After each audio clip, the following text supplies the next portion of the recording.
बिस्मिल्लाहिर्रहमानिर्रहीम अस्सलाम वालेकुम। डियर स्टूडेंट्स, करियर काउंसलिंग इसका पार्ट 5। इसमें मैं लेकर आया हूँ मेडिकल प्रोफेशनल्स। देखिए, लोग ये समझ रहे हैं कि हमने बायो पढ़नी है, उसके बाद हमने एमबीबीएस करना है और हम डॉक्टर बन गए। लेकिन इसमें बेशुमार फील्ड्स होते हैं। आपको हर फील्ड के बारे में इंफॉर्मेशन होनी चाहिए, पता होनी चाहिए। आपको अच्छे कॉलेजेस का पता होना चाहिए कहाँ पे कम फीस है, कहाँ पे ज़्यादा है और वगैरह वगैरह। तो इसके बारे में आज इन्फॉर्मेशन लेकर आया हूँ आपके पास। सबसे पहले आपको पता होगा इसमें फील्ड्स कौन-कौन से हैं।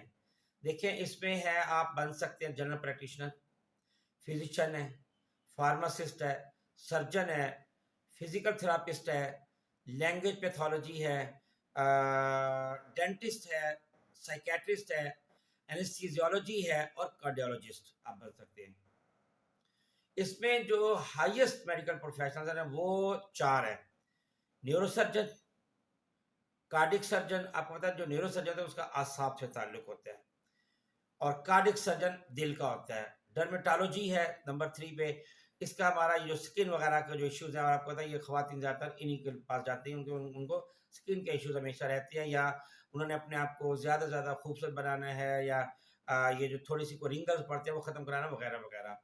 तो ये फील्ड बहुत इंपॉर्टेंट है और इसकी बहुत डिमांड है। और नंबर 4 साइकेट्रिस्ट, उसमें भी आपको पता है कि ज़्यादातर खवातीन जाती हैं क्योंकि स्ट्रेस, डिप्रेशन इन्हीं का इलाज के लिए, लेकिन मर्द भी जाते हैं। मेडिकल में जो हार्डेस्ट फील्ड है ना वो 3 है। नंबर 1 प्लास्टिक सर्जरी, फिर यूरोलॉजी और फिर न्यूरो सर्जरी।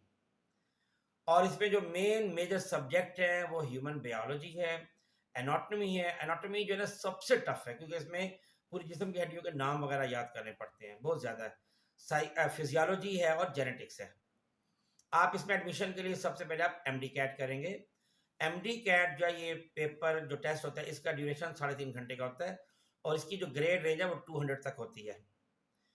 और अगर आपने मेडिकल में एडमिशन लेना है तो आपका जो एलिजिबिलिटी है वो ये होगी कि आपका एमडी कैट में कम से कम 50% आपको मार्क्स लेने हैं आपको। वैसे तो बहुत ज़्यादा लेने हैं लेकिन ये कम से कम ये है। और एफएससी में 40% आपके मार्क्स काउंट होंगे और मैट्रिक के जो आपके मार्क्स उसका 10% काउंट होंगे। फिर आपका देखा जाएगा कि आप उस कॉलेज में जो क्राइटेरिया रखा हुआ एडमिशन का उसमें आप पूरा उतरते कि नहीं उतरते। ये जो एमडी कैट होता है उसमें 68 एमसीक्यूज होते हैं बायो के, 54 एमसीक्यूज होते हैं केमिस्ट्री के, 54 एमसीक्यूज फिजिक्स के होते हैं, 18 एमसीक्यूज इंग्लिश के होते हैं और लॉजिकल रीजनिंग के 6 एमसीक्यूज होते हैं। और इसमें जो पासिंग मार्क्स हैं वो 200 में से 130 हैं। और अगर आपने डेंटल कॉलेज में दाखिला लिया तो उसके लिए 200 में से 110 आपको मार्क्स लेने हैं। जो इस मेडिकल में जो हाईएस्ट डिग्री होती है ना वो एमडी होता है, जिसको डॉक्टर ऑफ मेडिसिन कहते हैं।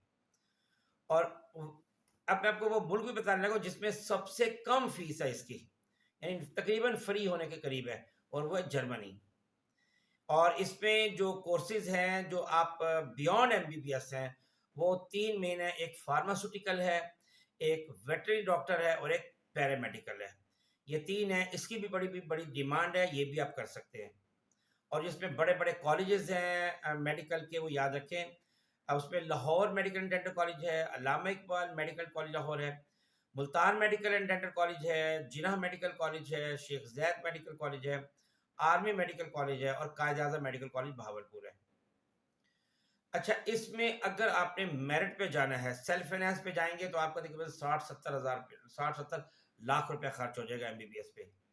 और अगर आपने मेरिट पे जाना है तो उसके लिए कि आपके एफएससी में मिनिमम आपके 1100 में से 970 मार्क्स तो मस्ट है होने चाहिए, लेकिन जितने ज़्यादा हो उतने बेहतर है। और आपको एमडी कैट में 200 में से कम 194 मार्क्स आपको लेने हैं। तो गोया the higher marks one gets the more chances for admission. इसका जो ड्यूरेशन है वो 4 से 5 ईयर्स का है और 5 साल के बाद फिर 1 साल की आपकी हाउस जॉब भी है। और ये जो एनएमडी कैट है ये होता है national medical and dental college admission test. बहुत शुक्रिया। अस्सलाम वालेकुम वरहमतुल्लाहि वबरकातुहू।